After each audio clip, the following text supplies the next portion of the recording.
Bum bum bum. Bum bum bum bum. Bum bum bum bum. Bum bum bum. Hey everybody, come on in here. I hope you have your beverages ready, because it's time for Coffee with Scott Adams. Now, I don't know how many of you saw me on Fox and Friends this morning, but let me tell you, I never sleep. Sleep is for the weak. Just kidding. I went to sleep early so I could get up early. We got 1,000 people, and that means it's time for the simultaneous sip. Join me, will you? That's good sipping. So yesterday, let me tell you a little bit about the process of appearing on Fox and Friends, which isn't that different from appearing on any other of the cable news shows. So yesterday afternoon, I get a text message, and I get an email, and I get a voicemail, and I get a couple of incoming phone calls all about the same time. And so I say to myself, what's going on here? And of course, it's just the Fox News producers who are doing a good job of contacting me, and they're always on a sort of a compressed time schedule, so they make sure that they do get you. So I start checking my messages, and it's Fox and Friends producer asking me if I will appear in the morning the very next day, which was this morning. And my first thought is, I have to get up really early for that. But I asked them what the topic was, and it sounded like something fun. So I said yes. So I wake up at 2:30 this morning because I like to get up and have my coffee and take a shower and make sure I'm really awake, so that at 4 a.m. I can be on site in the studio that's closest to me. Now, as luck would have it, there's a brand new remote studio in my town, so I didn't have to go very far. And traffic is easy at 4 in the morning. So at 4 in the morning, it's just me and the camera studio operator who lets me in. And you go in this tiny little room where you've got an image behind you that makes you look like you're someplace important, but you're not. You're just in a tiny little room. And it's just a camera in front of you. There's an earpiece in your ear. You're sitting in a chair. And that's it. There's some equipment in the room, some lights, no makeup in my case. And you're usually there 15 minutes early or so, and you can listen to the show in your ear. And at some point, the producers come on and they do a sound test, and they ask you if you can hear, etc. Now, when you do the interview, you can't see who's talking. So you have to kind of, know who it is and maybe recognize their voice. But you're looking into the camera, but you're not seeing anything but the camera. They can see you. So it's something you have to get used to. You really have to get used to being able to have a coherent conversation without being able to see the people who can see you. But I'm used to that by now. So let me tell you about some of the things I said on the interview in case you missed it. Most of you probably did. I was talking about the fact that whenever President Trump is accused of something that's not a real crime, they bring out Carl Bernstein to say it's worse than Watergate because they don't have much else to say about it. It's not an actual crime. So here are the ones that we've seen so far. So there's the Russian collusion that both didn't happen, and if it did, it wouldn't be a crime. There's the obstruction of justice that didn't happen. He did fire Comey, but the president can fire anybody he wants who's working for him. Then there was the Don Jr. meeting, which no information was exchanged, but if it had been, it would have been totally legal. And then now we have the Cohen Stormy situation where the president is accused of doing something totally legal. In other words, when Cohen said in public to the court, I guess, that what he did was he arranged the payments on behalf of and under the direction of President Trump, CNN reported that as Cohen said that the president committed a felony. But that's not what happened. What Cohen did was describe some actions that are totally legal. It's legal to coordinate with your lawyer. It's legal to pay your own money for an NDA. It's all legal. So CNN is literally reporting imaginary news. And if you watch the next few days, watch how people who are the anti-Trump side of the world, watch how they phrase the legal risk for the president. Have you noticed that the language is very careful now? Yeah, they're either talking about impeachment because it's not a crime, or they're talking about things like, well, the president, he might be in some legal risk. Give us an example. Tell us what law got violated. But you won't hear that. You'll hear more like, well, if it's a crime, there's a big problem. And if it turns out that it's interpreted this way, it's a big problem. Probably not. Anyway, so what I was saying is that when you have this situation where the part of the public believes that the president has committed 4 obvious major crimes, and from their point of view, they can see it. It's just as clear as day that they can see crimes being committed. There's the collusion, the obstruction, the Don Jr. meeting, the Cohen payments, and they see that as clear as day. And then there are other people, let's say Alan Dershowitz's view of the world. Let's say the first view of the world is the Carl Bernstein view, in which the president has done many things that are worse than Watergate, way worse than Watergate. And then there's the Alan Dershowitz view that nothing happened. There were actions, but all of the actions are completely legal, or they didn't actually happen. So if you're trying to sort out which of those two is the real one, I always say the same thing, which is you can never really tell when you're in it. But if you make a prediction based on your point of view, later you could look back and see if your prediction made sense, because if it did make sense, maybe your point of view was right also. So my prediction, based on my movie that I'm watching, is that there's no legal risk of anything we've seen so far for the president. So my prediction would be no legal consequences except, endless yammering and lawyers posturing and stuff. The people who have seen clear crimes should predict, and I believe they are, definite impeachment, probable legal problems, and now we can just wait and watch and see which of those two worldviews is right. But if you're trying to sort of guess which one will be right, I recommend what I call the Bigfoot Test. The Bigfoot Test. You could call it the Sasquatch Test, but it's the same test. And it goes like this. Imagine 2 hunters go off into the woods, and when they come back, one of the hunters says to you, hey, we just had a conversation with Bigfoot. We shook his hands, we had a conversation, we were talking to Bigfoot. And then the other hunter who's standing right there says, what? We didn't do that.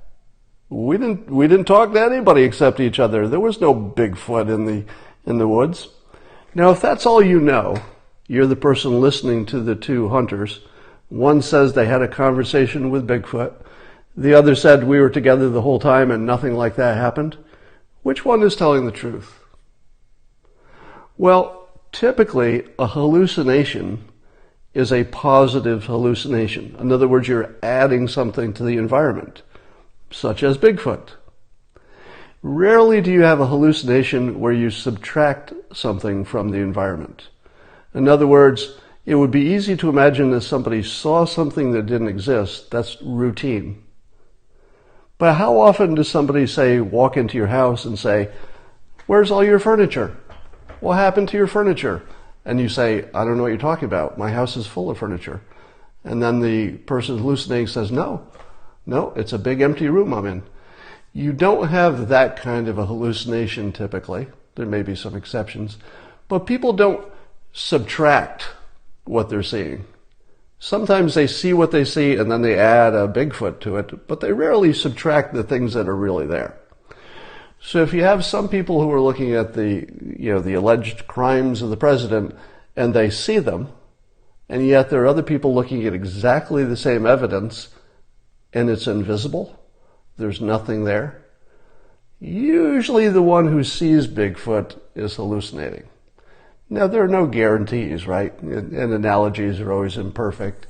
But if you didn't know anything else, except that qualified lawyers see nothing, and people who are also qualified lawyers, but they're, let's say they're anti-Trumpers, they do see something, and they keep seeing something time after time after time, when other people are saying, no, there's nothing there. That Bigfoot you see, I'm standing right here. I'm looking where you're looking. There's nothing there. Generally, the person who doesn't see it is the one who's sane, and the person who does see it is a little bit crazy. Now, speaking of that, there's a very interesting, let's call it a sanity inversion happening. I don't think that's the right name, but I couldn't think of a better one. And it goes like this.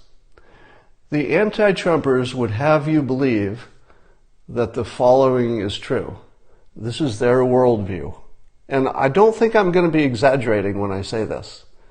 So the anti-Trumpers' worldview is that this president, who is on camera and on record and tweeting more than any president, any public figure ever has, that all of the times he's in public, he's acting rational and under control.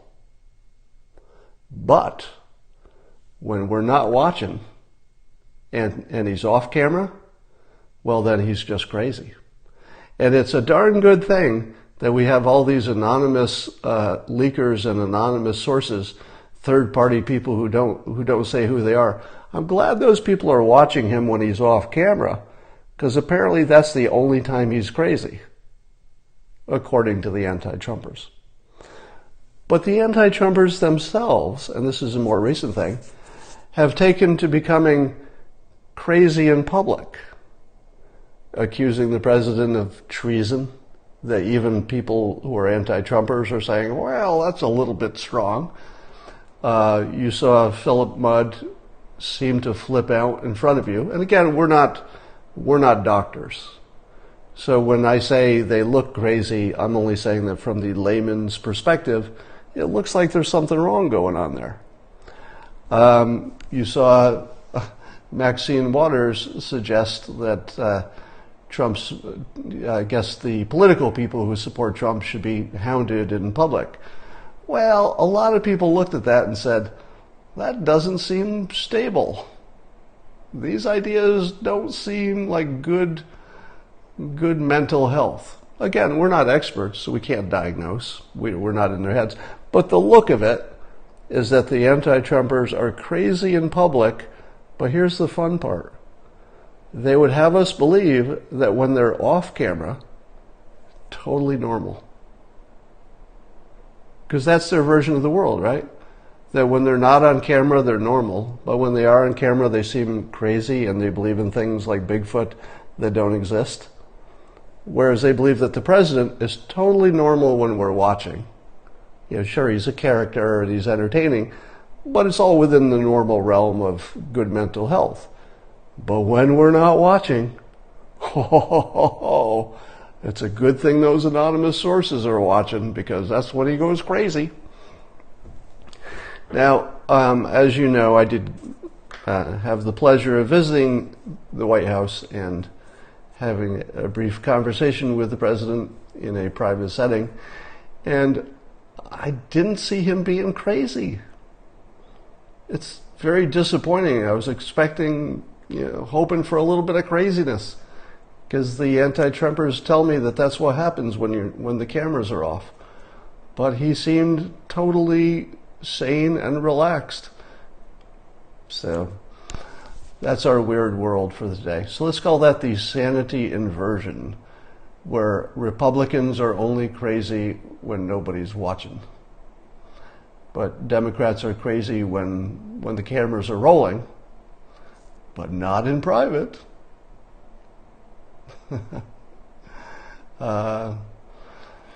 Was he funny? We had a good time, and it was a light conversation. So yes, I mean his personality is pretty much like you would expect it to be.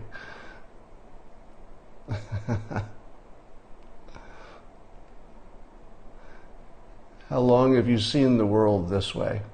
Well, what I'm describing is a fairly new event, because I think the longer we go, and the president has good results with the country, the economy, etc., the longer we go, the more crazy his opponents will get, because I don't know how they reconcile that everything that they've been thinking for 3 years running is just wrong. So in order to reconcile the results they see, which are good, with the predictions they had, which are doom, they have to come up with a story that makes that all make sense. So you're seeing people get increasingly distraught because their worldview is just dissolving in front of them. What's his energy level like? It's as good as you would think it would be. Yeah, his energy level is A+.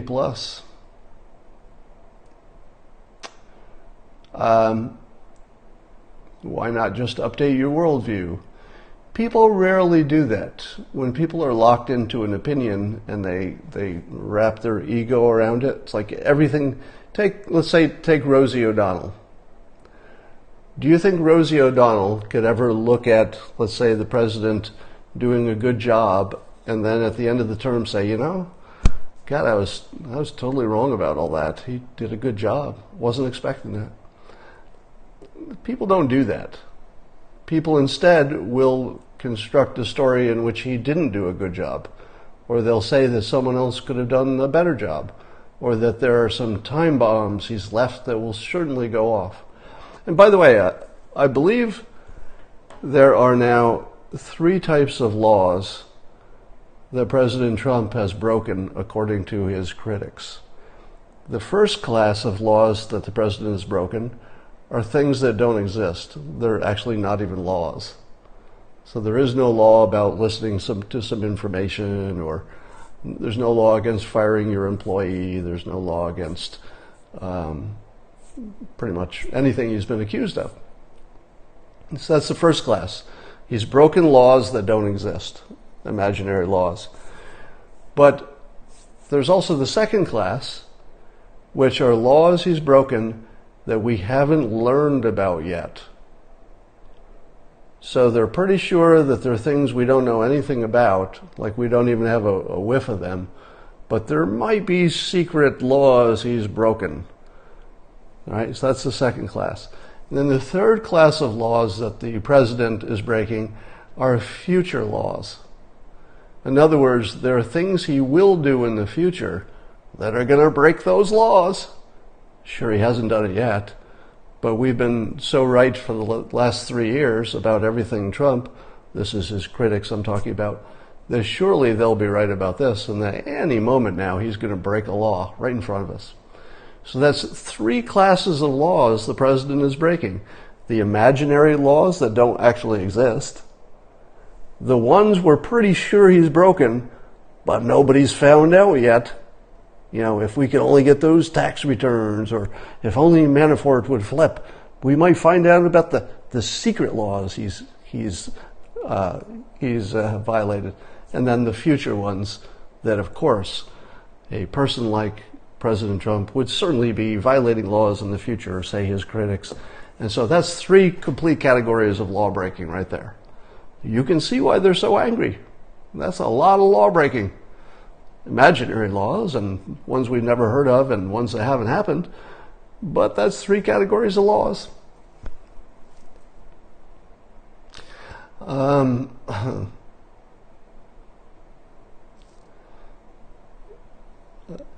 Now, I'm wondering also if there's some kind of a Trump derangement syndrome peak derangement that's happening. Now, let me put this in a general sense. In both physics and in society, things keep going until there's something that stops them. Right? Just a general statement about the world.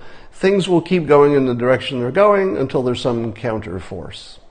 People sometimes call it the slippery slope or whatever. But things keep going in a direction. If you're talking about the opinions of the anti-Trumpers, you should expect that opinion will keep going to worse and worse opinions of the president until there's something that stops it. And I would say that the only thing that could stop it is that people within the group say, whoa, wait a minute, and not all of them. I'm talking about, the people who sort of wake up soonest. That some of the people will start saying, okay, I think we went a little too far. Until you see that, you have not reached peak Trump derangement syndrome. But I think we just saw that. You saw Clapper say that Brennan's rhetoric isn't helpful. Those two guys are sort of joined at the hip.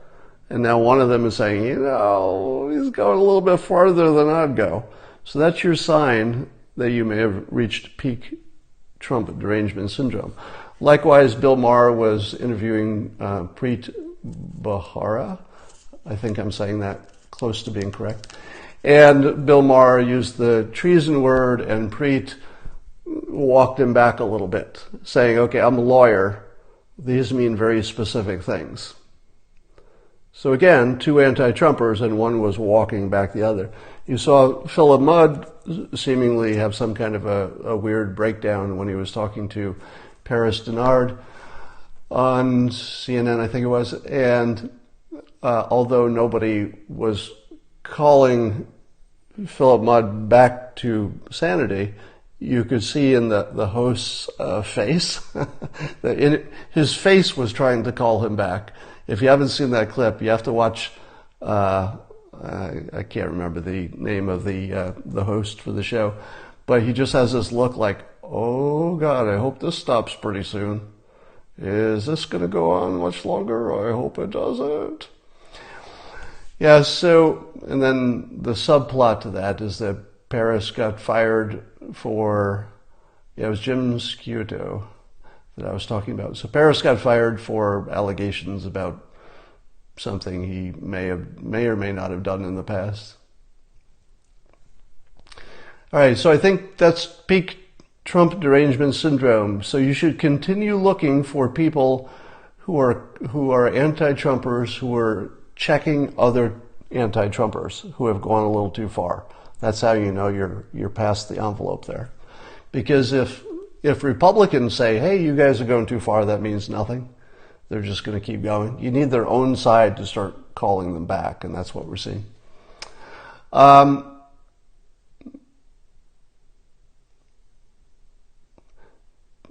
Lanny Davis. So Lanny Davis said one of the funniest things I've ever heard a lawyer say. It wasn't intentional. And if you didn't hear this, it was hilarious. So Lanny Davis said that his client, Michael Cohen, would never accept a pardon from President Trump.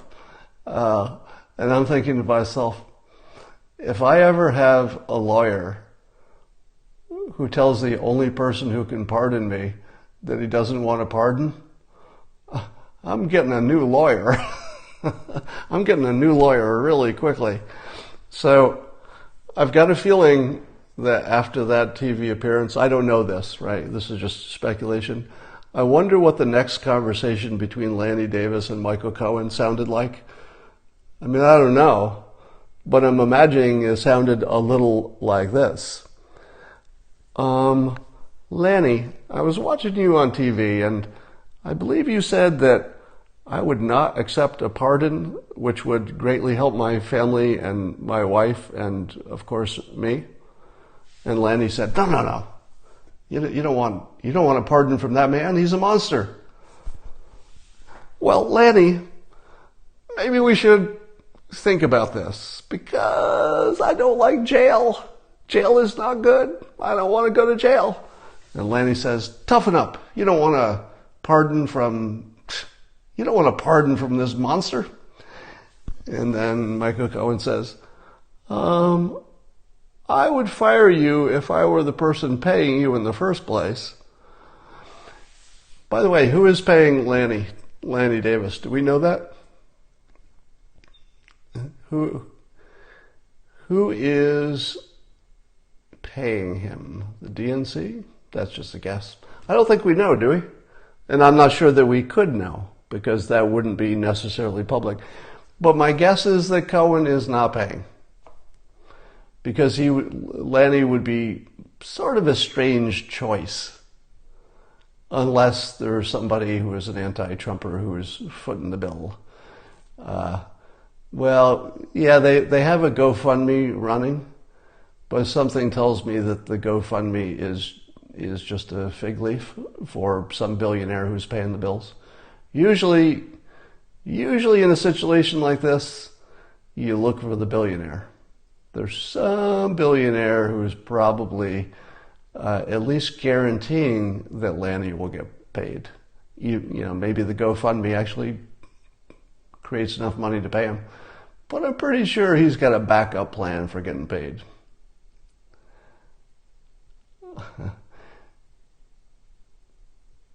You're making this up. I think I said I was making it up. Oh, the GoFundMe the GoFundMe could be used to launder. So the billionaire could simply fund the GoFundMe, and then it just looks like the public was backing him. So that's possible. Those are all possibilities. Let's talk about Dr. Shiva. So many of you saw my Periscope yesterday, in which Dr. Shiva Ayyadurai, I want to say his last name right, who was running as an independent for Senate against Elizabeth Warren. Now, one of the things that came out of that was, and I want to magnify this a little bit, because I like the point enough that we should be thinking about it.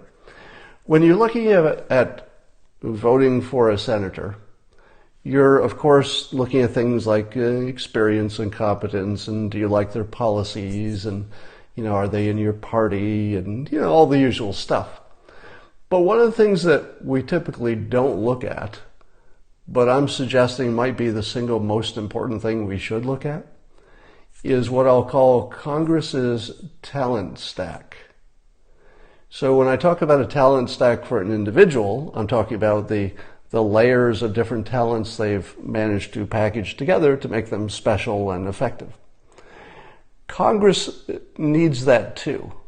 So imagine, if you will, that Congress was nothing but lawyers. Now, there are a lot of lawyers, and I don't know what the percentage is, but imagine it's just nothing but lawyers. Would that be good? I think that almost certainly would not be. Because let me ask you this, when was the last time somebody said, look, what we want to do is make something more efficient and save money. Let's get a lawyer. When was the last time a lawyer made something more efficient and found a way to save money? Because that's the opposite of what lawyers do. They make things complicated so that they can, you know, milk them forever. So the instinct of a lawyer is exactly the opposite of the instinct of a government. The government's trying to save money and do well for the people. The lawyer is trying to get fees and make things more complicated. Now, I'm exaggerating, and obviously once elected, the politicians are trying to do the best thing for the public, but they've got a lot of training and, you know, sort of lawyerly influence that they're always sort of lawyers. But when you saw Shiva's talent stack that included, I think he has something like 5 degrees from MIT, electrical engineering, mechanical engineering, visual studies, medicine. He's also now pretty much an expert on politics. He's an entrepreneur who's built up, you know, multi-million-dollar companies and sold them. So that level of expertise is largely missing in a Congress that needs to make decisions about stuff where all that stuff's kind of important. You'd want somebody who understands, the startups and the healthcare complexities. You want somebody who understands social media in order to deal with some of these questions about bias, etc. So if you're looking at staffing Congress, one question is this person going to represent my state well? And that matters. But you should also think of a higher level, which is you don't want your Congress to be only a bunch of lawyers. I'm not saying they can't do the job. I'm saying that it would be like buying, investing all of your money in one kind of stock. You could say, well, I have diversified. I bought a whole bunch of different oil companies. Well, that's not diversifying, even though it's a lot of different companies. They're all in the oil industry. No investor would do that. So we should diversify our Congress in the same way that we're diversifying our portfolio. You need somebody who can explain this stuff to the other people in Congress. You need somebody who can say, look, I've got 5 different fields of expertise, and you need all 5 of them to even make a little bit of sense of healthcare, to make a little bit of sense of immigration, of trade policy, of any of the big issues. So, independent of how good a candidate Shiva is, that's a talent stack that you really want in Congress. Whether it's him or somebody else, you want those talents in Congress, and I don't think we have them. When you see somebody like Zuckerberg, and I think you'll see more of the tech people talking to Congress, you see all these old lawyer types trying to understand these tech companies, and it's just a little bit embarrassing. Some of them actually do a great job. And, thank goodness we have Rand Paul, right? Because at least he has a different perspective. He's a doctor. He takes things from a scientific perspective. But why don't we get a real scientist in there or a real engineer? One of the things I always say about China is that, you can dislike them on whatever level you want to dislike them. But one thing that you have to respect is that their government for the last number of years has been really kind of awesome in terms of effectiveness. Now, when I say awesome, I mean doing a good job for the Chinese people. It doesn't mean it's awesome for us because we're a competitor in a sense. But China's government, although not elected, are generally merit-based engineers. You got a lot of engineers in the Chinese government. And I don't think it's an accident that things are running well. Relative to the size of their challenge, they've been extremely effective. So nobody insults China for bad management. Nobody does that. And maybe we need more engineers in our government as well. All right. Hoover was an engineer. Interesting.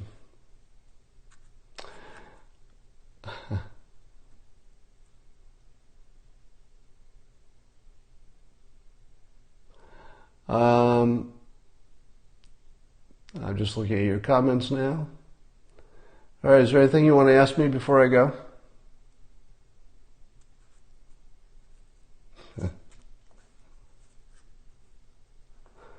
All right. Looks like not. I think I'll sign off now, and I will talk to you all again later. Bye for now.